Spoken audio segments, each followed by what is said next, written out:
This is footage of a young man named Stephen McDaniel. Stephen is being interviewed in June of 2011 by a local news channel in Georgia's Macon County, all because his neighbor has gone missing. His neighbor was 27-year-old law student Lauren Giddings, who was only one test away from completing the state bar exam and fulfilling a lifelong dream. But just days before she was due to take the test, she seemed to simply drop off the face of the earth. A mild concern morphed into a full-on panic as the days dragged on with no sign of her. Her close friends knew that it was worryingly out of character for her not to check in with them. During the interview, Stephen is quoted as saying, "We're just trying to find out where she is at this point. I mean, no one has seen her since Saturday. The last time anyone had heard from her was an email she sent out, and no one's heard from her since." When asked if Lauren might have had any enemies, anyone who might have wanted to hurt her, Stephen replied, "No, she's as nice as can be, very personable, very much a people person. The only thing we can think of is that she went out running and someone snatched her. One of her friends has a key, so we went over, went inside, tried to see if there was anything amiss, but there was no sign that anyone broke in. We just don't know where she is." The woman interviewing Stephen then mentions that a body had been found in a nearby parking lot, provoking an almost catatonic reaction in him. He begins stuttering, turns a shade paler, then tells her, "I think I need to sit down," then walks away from the interview. Around 20 minutes later, the reporter for Crime Watch Daily Macon saw Stephen approaching her in an upset and panicked state. His interview then recommenced with a few short questions being thrown his way before the reporter finally asked him, "What's going through your mind right now?" Stephen breaks down in tears asking, "Why would anyone do this? If I had heard something, maybe I could have helped." Lauren's sister, Caitlin, later said that she never mentioned being in fear for her safety, although she had mentioned on one trip a year before when she came home, she felt things had been moved around. Someone had been in her apartment. By the time Lauren had been missing for 4 days, Stephen McDaniel joined in with the search for his missing friend. Caitlin Giddings got in touch with another of Lauren's friends after the group had gained access to her apartment, and it was around then that they made a deeply chilling discovery. Lauren's purse, keys, wallet, and school ID were still in the apartment. For Caitlin, the news had alarm bells ringing in her head, and she pleaded with Lauren's friends to contact local law enforcement to officially report her missing.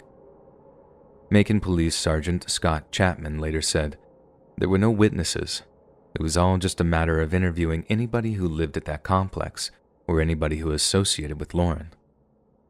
During the course of their investigation, the police began to search the area surrounding Lauren and Stephen's apartments. Bibb County Sheriff Lieutenant Randy Gonzalez later said, "This is how we discovered the trash bag that was in one of the dumpsters. Once they were able to open the bag and look inside, we found her torso. There were no limbs attached and her head was missing as well, so all we had was a torso." The discovery of Lauren's dismembered torso made for an incredibly lucky break for investigators, as the dumpster had been due to be collected that morning. If it wasn't for the fact that the garbage truck was running late, they would have never found it at all. The discovery of the body was picked up by Crime Watch Daily Macon, who sent a reporter down to the scene to conduct interviews. This is how Stephen McDaniel ended up in front of TV cameras that morning, and when the footage was viewed by criminal investigators, they began to notice some frighteningly suspicious things about his behavior. Firstly, it looked as if Stephen hadn't slept properly in days. He looked pale, with deep dark circles under his eyes, and when he began to cry after hearing the news of the corpse's discovery, it was painfully obvious that no tears were actually being shed. Within just a few hours of the footage being aired, the police began to look into McDaniel's background. Friends described the 25-year-old law graduate as being quirky and intelligent, while others described him as being downright creepy. McDaniel had joint obsessions in firearms and zombies, and had often asked his fellow law graduates how they would go about committing the perfect murder. It was also discovered that McDaniel had once asked Lauren to go on a date with him, but she had refused, citing the fact that she was already in a relationship.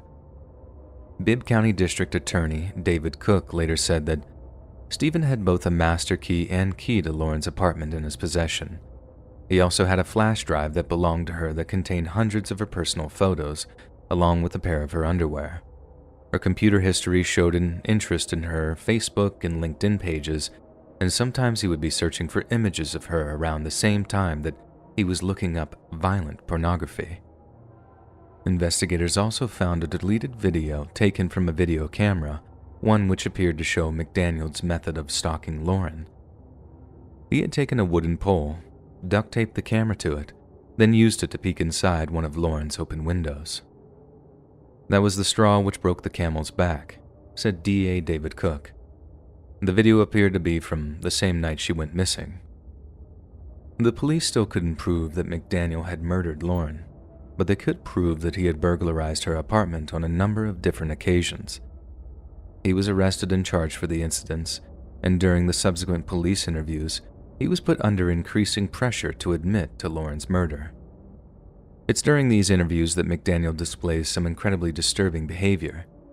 He seems almost catatonic, sitting emotionlessly at the interview table while giving monosyllabic answers to the detective's questions. He stares blankly at the detective when asked, "Look at me while I'm talking to you." And it's honestly extremely disturbing how he seemed to go from a grieving, highly emotional person in his TV interview to a cold, unfeeling automaton when questioned by the police.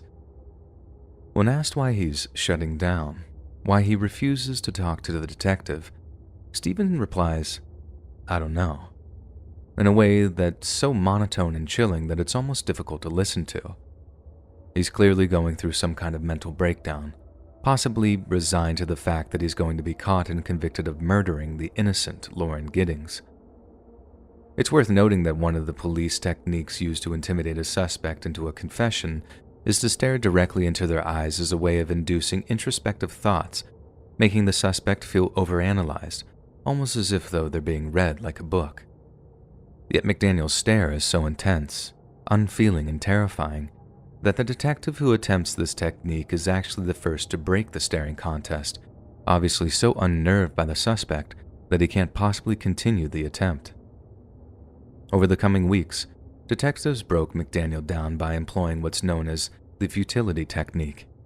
They told Stephen over and over that they knew he'd murdered Lauren, and it was just a matter of time before they accrued enough evidence to be able to convict him.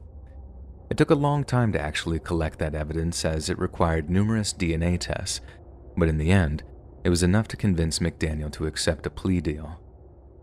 During his trial, Stephen openly recounted the sickening details of the murder in the courtroom, saying he entered Lauren's apartment at around 4:30 a.m. while wearing a mask, the same mask that police had showed they were in possession of. "She saw me and said very calmly, 'Get the hell out,'" he said. "Then, I leaped across the bed onto her and grabbed her around the throat." In the struggle that ensued, Stephen confessed that Lauren had pulled the mask from his face before pleading with him to stop the attack. But it was far too late by that point. He was long past the edge of reason. In his mind, she had to die. No one could ever find out what a depraved, obsessive psychopath he really was. Once he'd strangled the life out of her, Stephen dragged Lauren's body into her bathtub, leaving it there while he planned her dismemberment. He then returned later that evening and cut her up using a hacksaw blade he'd purchased from a local hardware store. The cover of the blade was soaked with Lauren's DNA by the time it was later found in his apartment. He pled to breaking into Lauren's apartment, to strangling her, to moving her to the bathroom, to taking her body apart, to hiding it, to ripping up evidence and putting it down the toilet, Lauren's sister later said in a statement to the media. He cleaned up everything, then acted like he was still alive. It was all part of his plan. Only Lauren's torso was ever recovered, as Stephen had taken the time to dump her body parts all over Macon County as a way of covering his tracks. By the time he actually told the police exactly where they'd been deposited, they had long since been taken and disposed of by a number of different garbage trucks, meaning they had been dumped under piles of trash at a landfill somewhere, or incinerated at some kind of garbage disposal facility. Either way, there was no getting them back. Following his murder conviction on April 21st of 2012, McDaniel was given a life sentence, but will be considered eligible for parole in the year 2041. However, due to the nature of the crime as well as his serious personality disorders, it is highly unlikely that he will ever be released from prison. He is currently being held at Valdosta State Prison in Lowndes County, Georgia, a place we can all hope he remains for the rest of his natural life. Stephen showed on live television that he was capable of putting on a sick performance of grief, that he was desperate to divert suspicion from himself, having committed grotesque acts of murder and butchery. I think we can all agree that a person like that never deserves to see the light of day, ever again.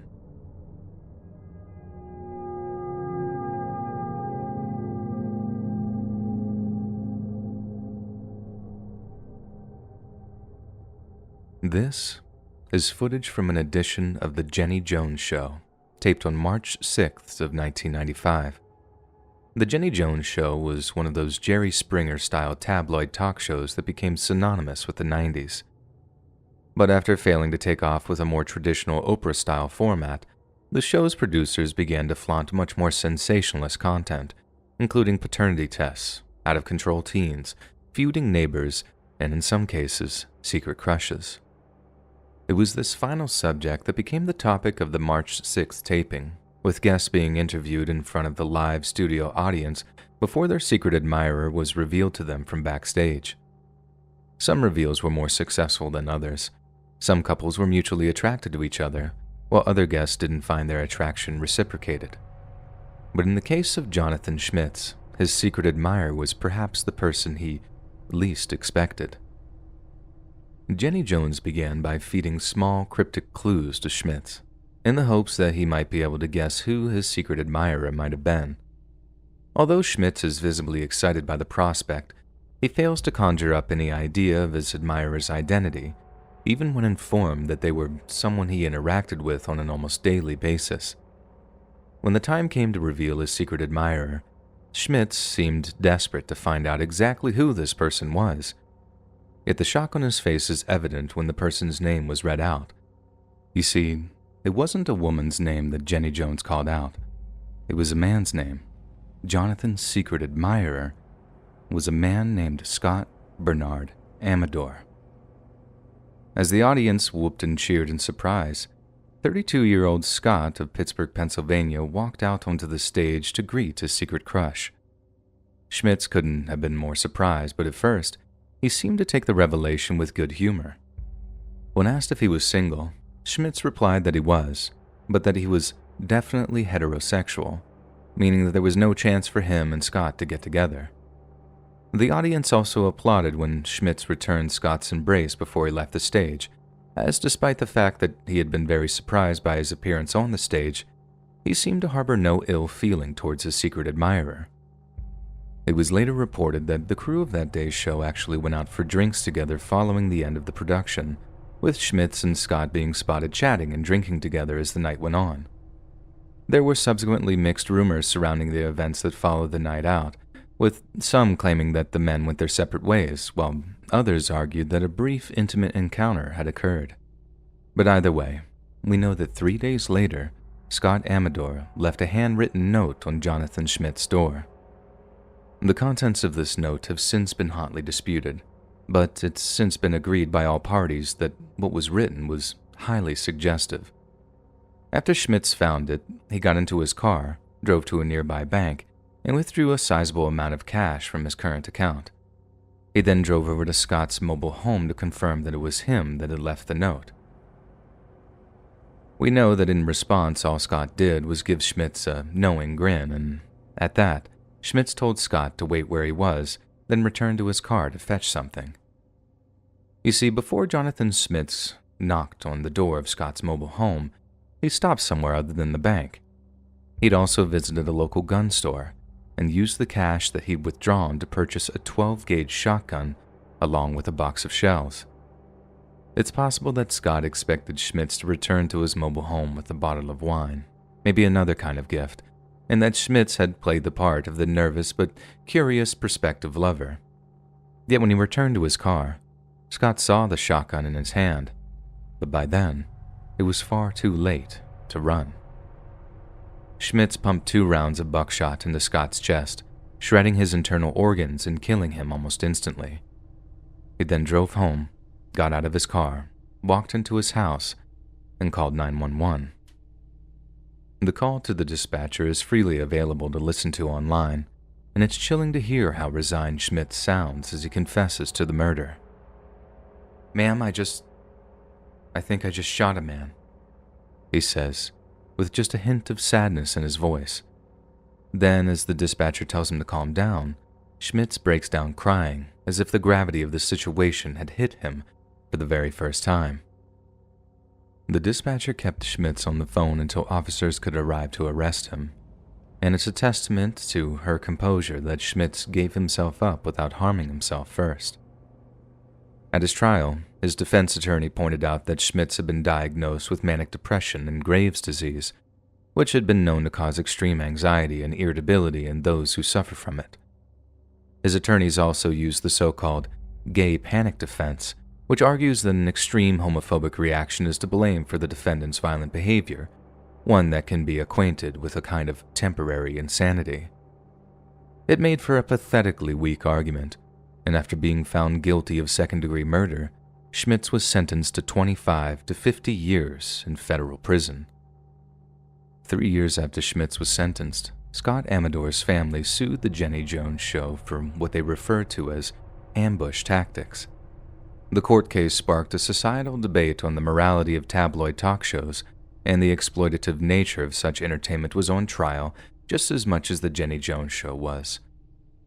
The Amador family's lawyer argued that the Jenny Jones Show's format had directly resulted in the death of their loved one, and that they were almost banking on Schmitz having some kind of adverse reaction to his secret admirer being a gay man.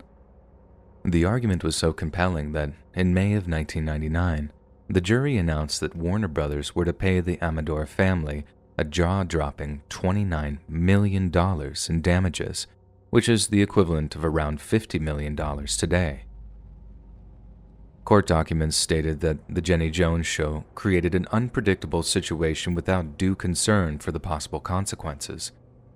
However, the Michigan Court of Appeals later overturned it by a 2-1 decision, meaning the Amadors didn't see a penny of their proposed settlement, despite the intimate involvement of the Jenny Jones Show. The questions that court case sparked are just as relevant today, in the age of reality television, when public exposure can prove to be just as much a burden as it is a boon.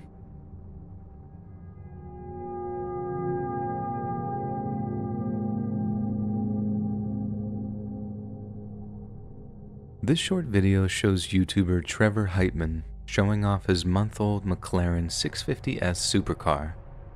18-year-old Heitman, who went by the username McSkillet, was arguably one of the first major examples of financial success within the world of streaming and online gaming. He also went by the moniker King of Skins, and he earned this nickname by designing and selling custom content, or skins, which changed the look of in-game characters in the first-person shoot-'em-up video game Counter-Strike Global Offensive.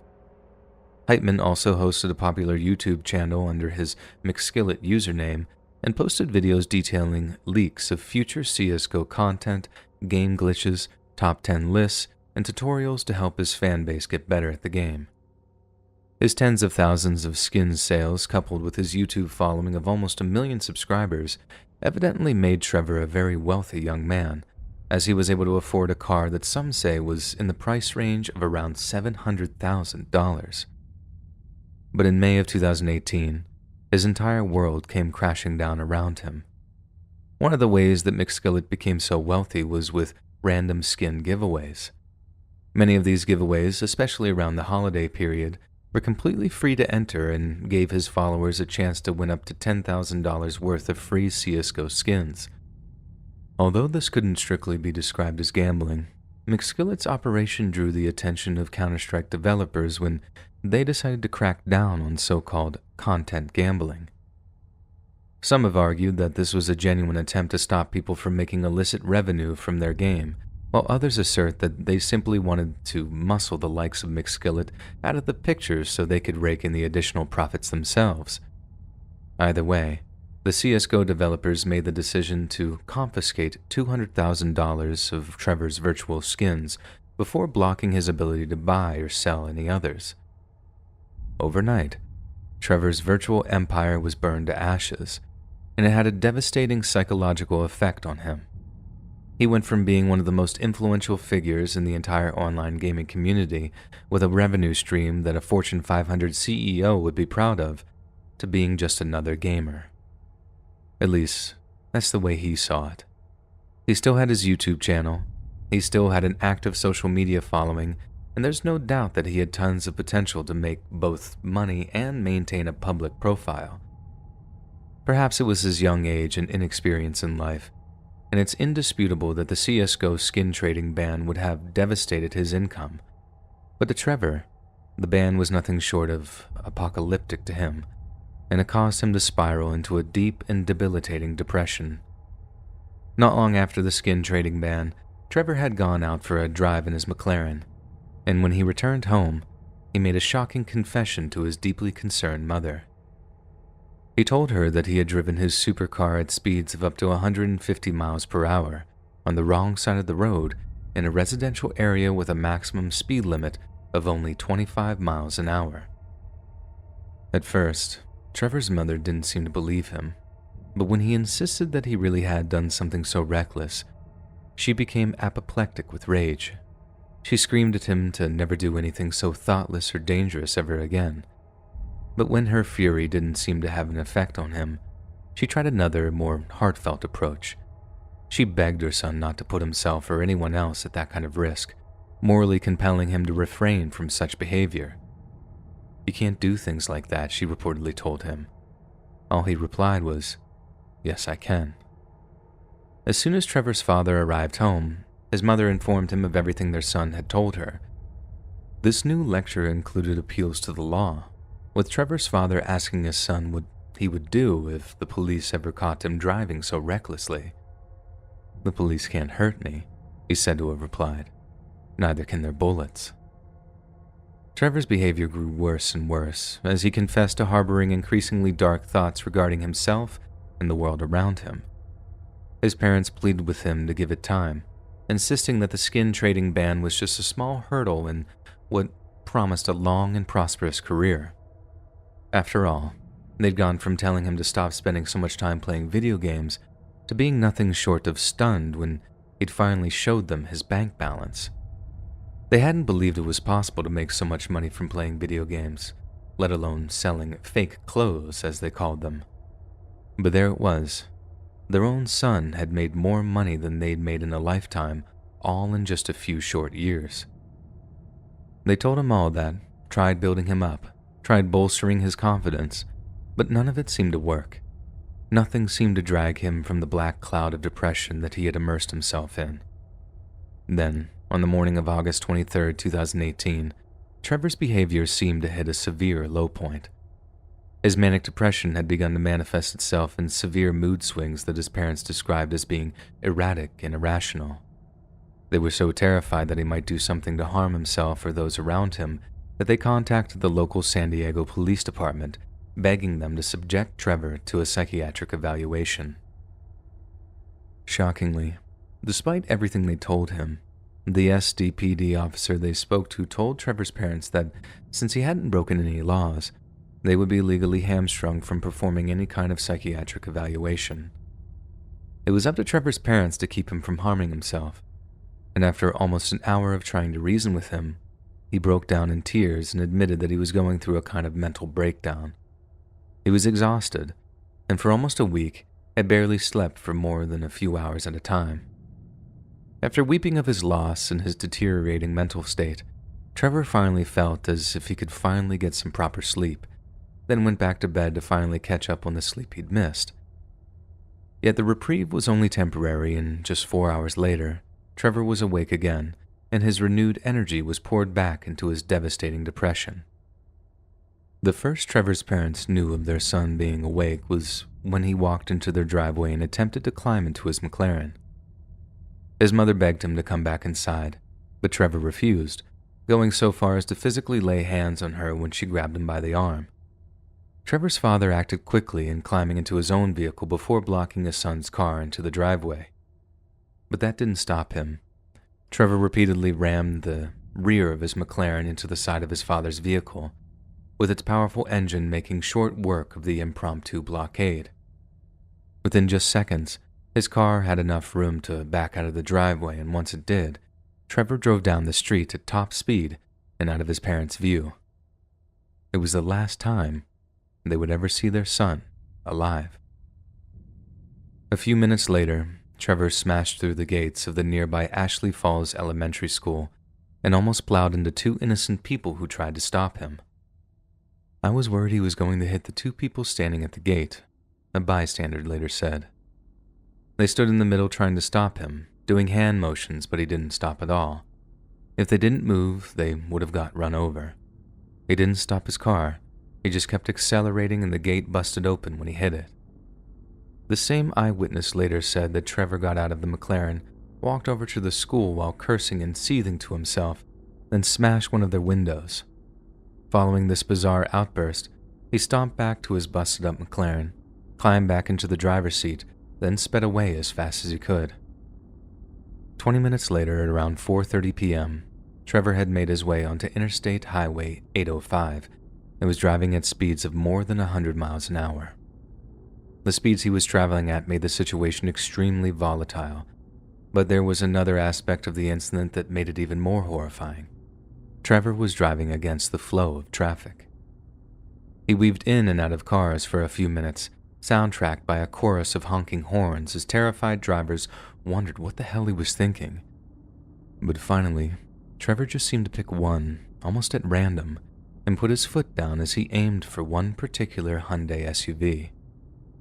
Driving the vehicle was 43-year-old Aileen Pizarro, and in the passenger seat was her 12-year-old daughter, Ariana. It's hard to imagine the terror they must have experienced in their final few moments.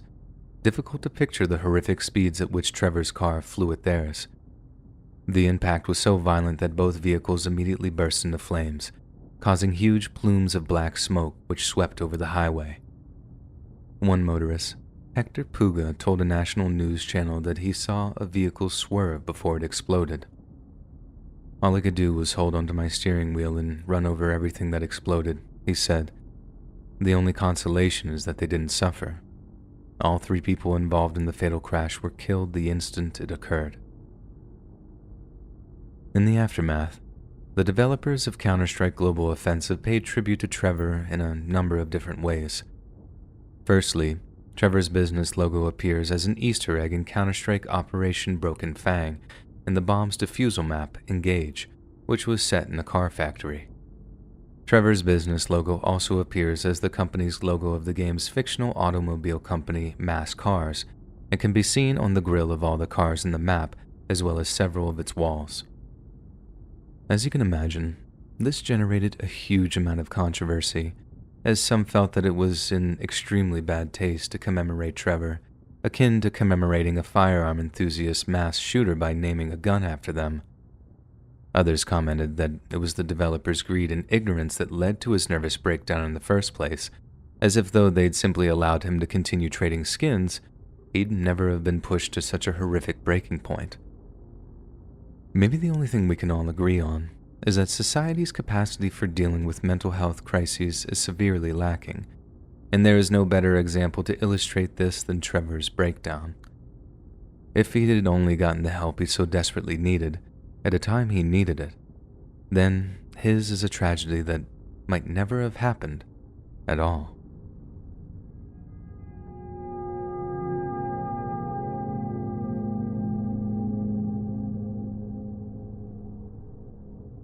This is footage from a 1978 episode of the popular game show, The Dating Game.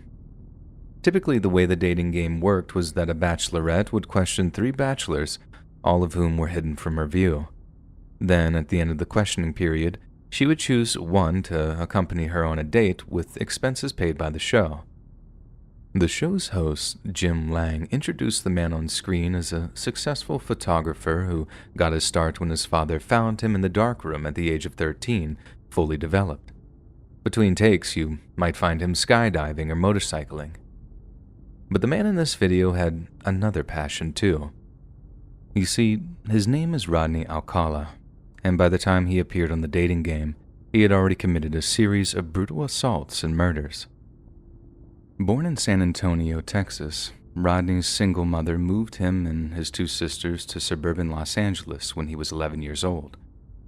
By 1961, a 17-year-old Rodney had joined the United States Army as a clerk, but in 1964, he suffered a complete nervous breakdown, going AWOL before hitchhiking from Fort Bragg to his mother's house. A military psychiatrist subsequently diagnosed him with an antisocial personality disorder, and he was discharged on medical grounds shortly afterward. Following his departure from the military, Rodney attended the UCLA School of Fine Arts.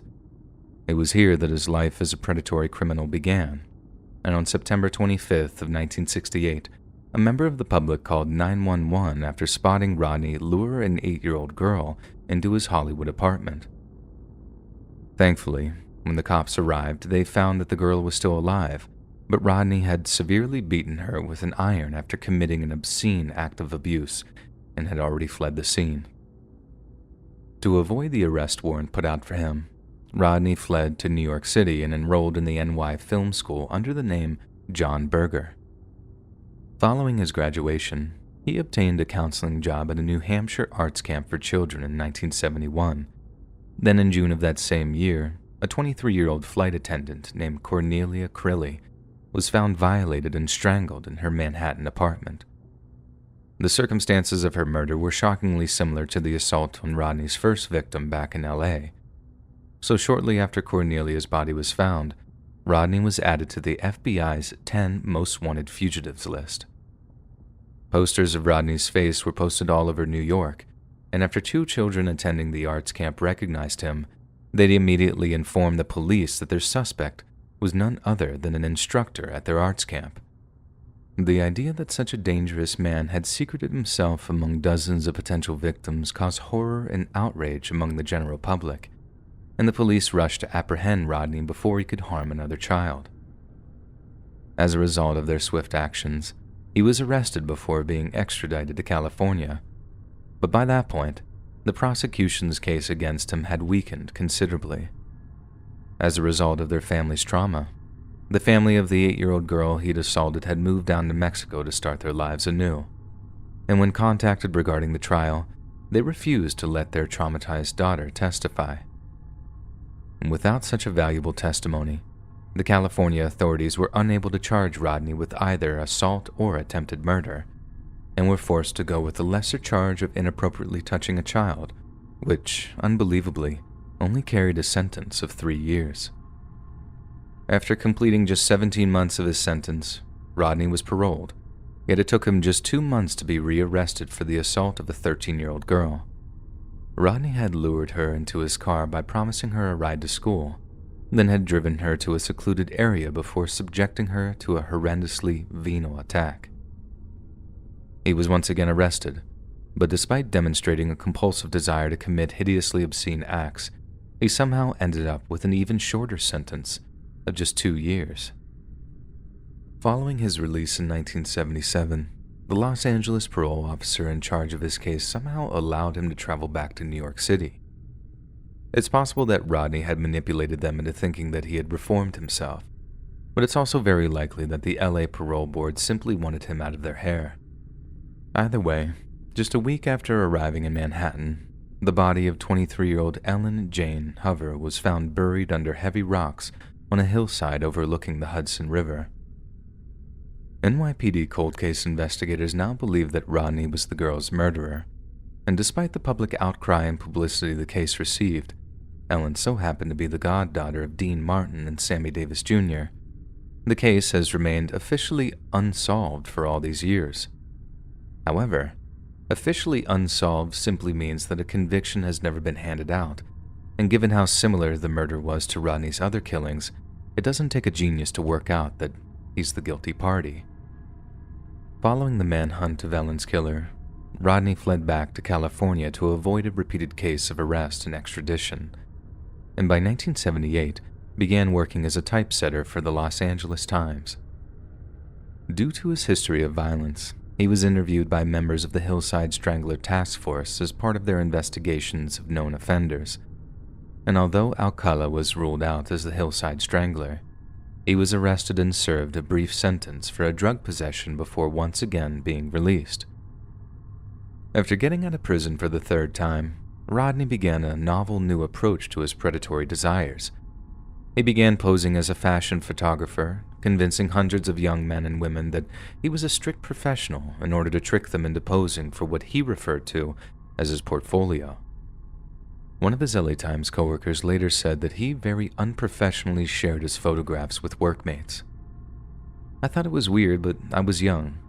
I didn't know anything," she said under the conditions of anonymity, before adding, "When I asked why he took the photos, he said their moms asked him to. I remember the girls were naked." When reached for comment, one of Rodney's photographer subjects from 1979 commented that he said that he was a professional, so in my mind I was being a model for him.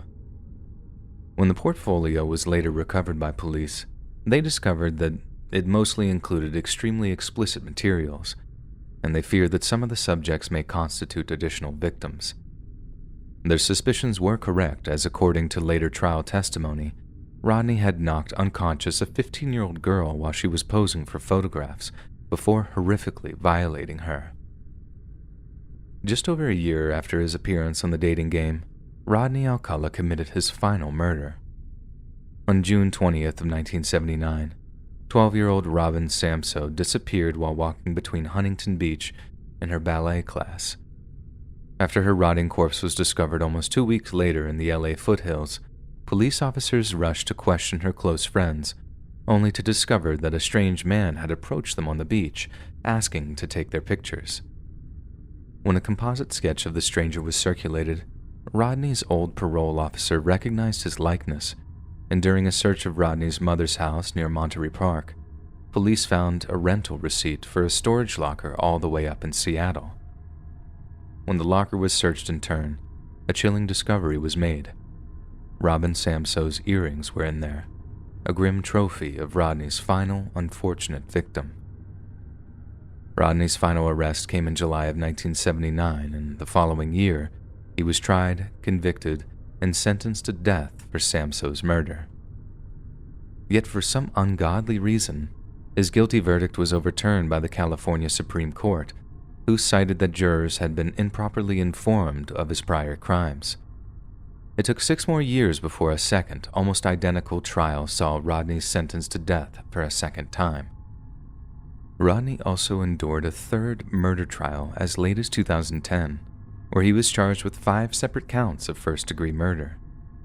This was perhaps the most bizarre of Rodney's public appearances, as he showed the jury a portion of his 1978 appearance on the dating game in an attempt to prove that the earrings found in his Seattle locker were his, not Robin Samso's, even though he wore no earrings during the show's taping.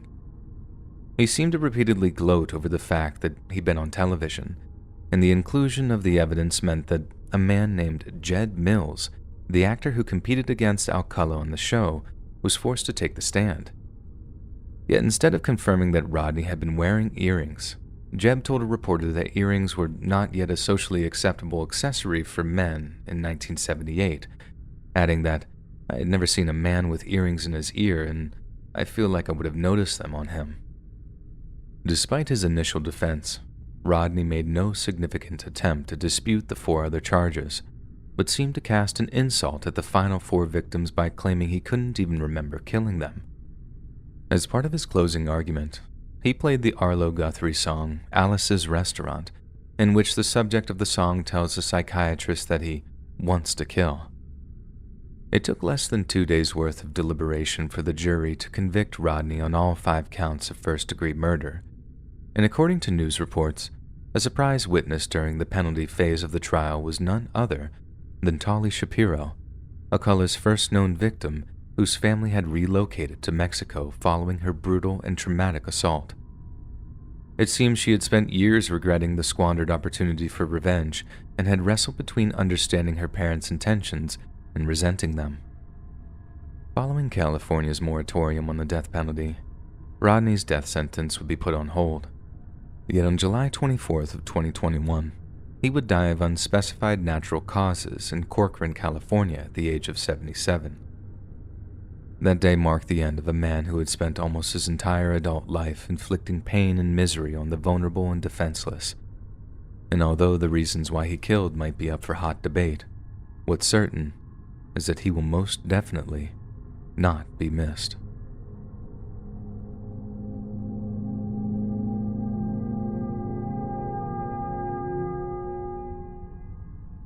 The following footage looks like it could come from just about anywhere in America.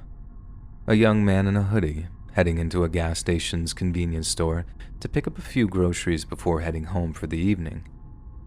But this footage is unlike any other because there's a horrifying backstory to how this young man ended up at this particular convenience store and how the company he's keeping is anything but cordial.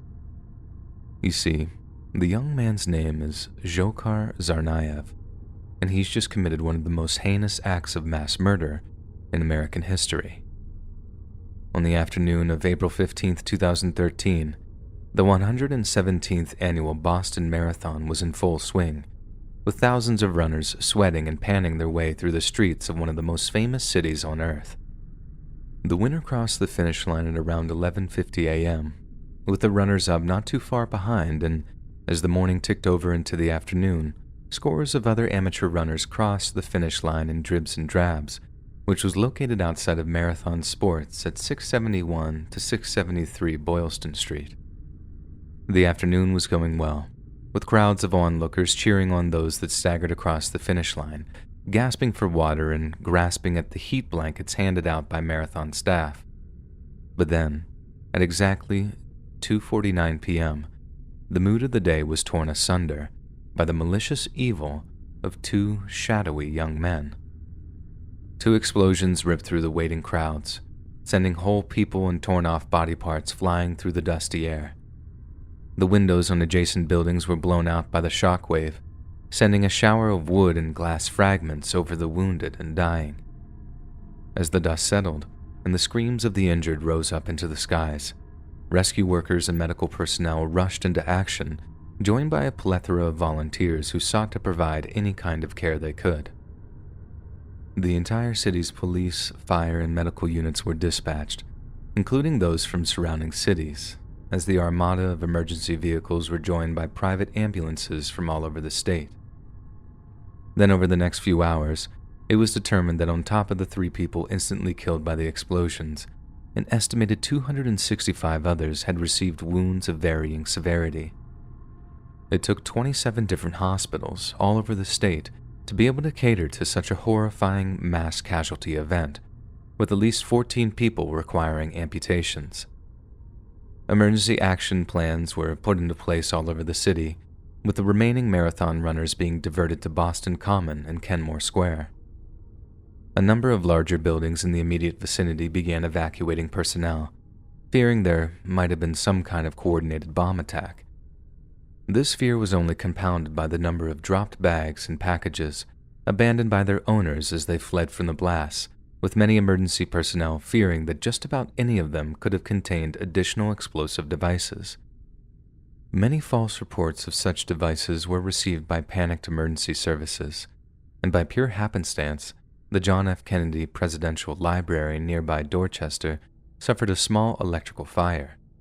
This too was reported as a bomb attack, which sadly diverted valuable personnel and resources to a blaze that probably could have been dealt with by one man and a fire extinguisher. Fearing a 9/11-style joint operation, the airspace over the city of Boston was completely cut off to outside air traffic, while departures were halted from Logan International Airport.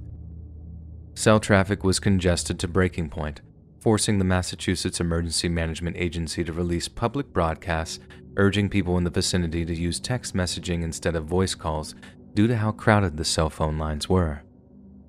Some believe their inability to use their phones was the result of some kind of organized attempt to prevent cell phones from being used as detonators.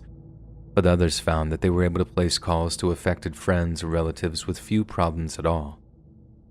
The subsequent lack of information available meant that the American Red Cross stepped in to help concerned friends and family receive information about runners and casualties.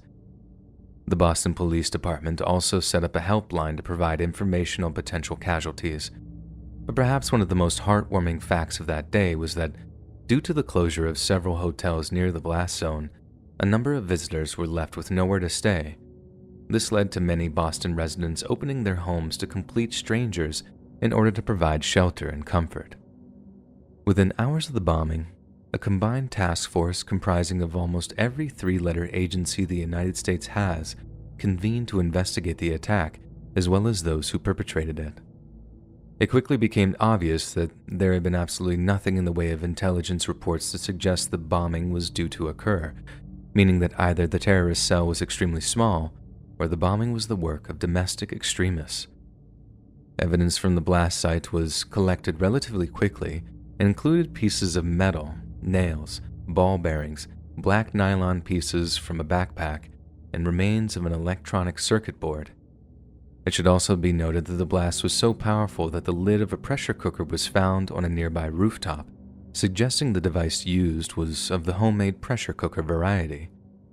It also became evident that the bomb had used fireworks as the method of detonation, and although the authorities believed that this might be their key to catching the suspects, the first information on suspects would come from one of the bombing victims. Jeff Bauman, a member of the Finish Line crowd who lost both of his legs as a result of the attack, wrote a text message while still in the hospital that read, "Saw the guy, looked right at me." He later gave a detailed description of two suspects who seemed to briskly walk away from the bomb site in the moments before detonation, and it was this description that led to the first images of the suspects being released to the public. 3 days after the bombing, at around 5:20 p.m., the FBI released images of two suspects carrying backpacks and asking for the public's help in identifying them. The FBI said this was in part to limit harm to people wrongly identified by news reports and on social media, as there could be a whole other horror story written about the witch hunt which took place on web forums such as Reddit and Facebook. The FBI also released a video of the suspects, which appeared to show them hanging around to observe the chaos which followed the explosions, before each of them walked away from the site of the blast. Although their names weren't released to the public yet, security services believe the two young men were brothers by the names of Dzhokhar and Tamerlan Tsarnaev, and by April 19th, the investigation revolved almost exclusively around them. The same day, the Tsarnaev's sister had her New Jersey apartment raided by the FBI, and it was quickly discovered that the brothers used bomb-making instructions found in Al-Qaeda's Inspire magazine, which advised them to make the triggers from remote controls usually used to control RC toy cars. Aided by the CIA, the FBI put together profiles of everything they knew about the Tsarnaev brothers. It was discovered that Tamerlan was born in 1986 in the northern Caucasus, an area of Russia just south of Stalingrad at the time of his birth, while Dzhokhar was born in 1993 in Kyrgyzstan. The brothers self-identified as Chechen because of their father's ethnicity, but the FBI learned that neither of them had ever actually lived in Chechnya. After successfully receiving political asylum in the US in 2002, the Tsarnaev family settled in Cambridge, Massachusetts, with Tamerlan later attending Bunker Hill Community College. However, he would soon drop out with aspirations of joining the US Olympic boxing team, saying that unless his native Chechnya becomes independent, he would rather compete for the United States than for the Russians, who made his native land too dangerous a place to live. There seemed to be a brief time when it appeared as if Tamerlan was settling into his new life in the United States, and in 2010 he even married a US citizen named Catherine Russell. Yet after an arrest for assaulting his wife, Tamerlan began to explore the more extreme Salafi form of Islam. He used YouTube to watch lectures of the Salafi way of life, which argued that modern Muslims should seek to emulate their original forebears and should eschew the trappings of modern life.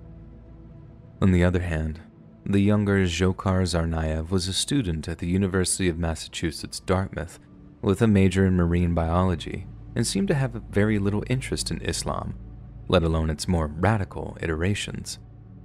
His college friends described him as being just a regular teenager, one that was popular among his fellow students.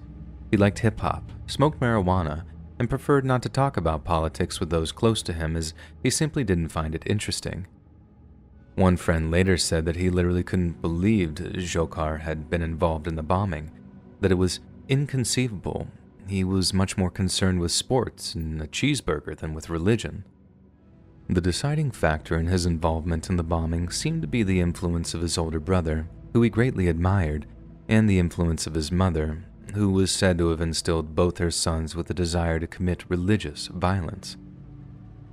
Once their photographs had been released to the public, the Tsarnaev brothers knew their anonymity had been shattered, and that they were now the most wanted criminals in the entire United States. They became desperate, and just a few hours after the pictures were released, the Tsarnaev brothers ambushed and killed MIT police officer Sean A. Collier in a bid to steal his sidearm. However, because of its sophisticated security retention system, they could not pull the pistol from his holster. As their desperation mounted, the brothers then carjacked a Mercedes SUV in Alston, Brighton, with Tamerlan telling the owner that they were responsible for the bombing as well as for executing a police officer. The Tsarnaev brothers then forced the driver to use his ATM cards to obtain $800 in cash, then ordered him to drive to a gas station to fill up for a long ride to New York City, where they planned to set off more explosives. Yet while Dzhokhar went inside to purchase junk food, the driver escaped from the Mercedes and ran across the street to a competing mobile gas station, where he begged the clerk to call 911. This is the footage we're seeing in the innocent-looking video, a teenage boy who looks like he doesn't have a care in the world, when in reality, he's not only committed a horrific terrorist attack, but he's planning an even deadlier second one.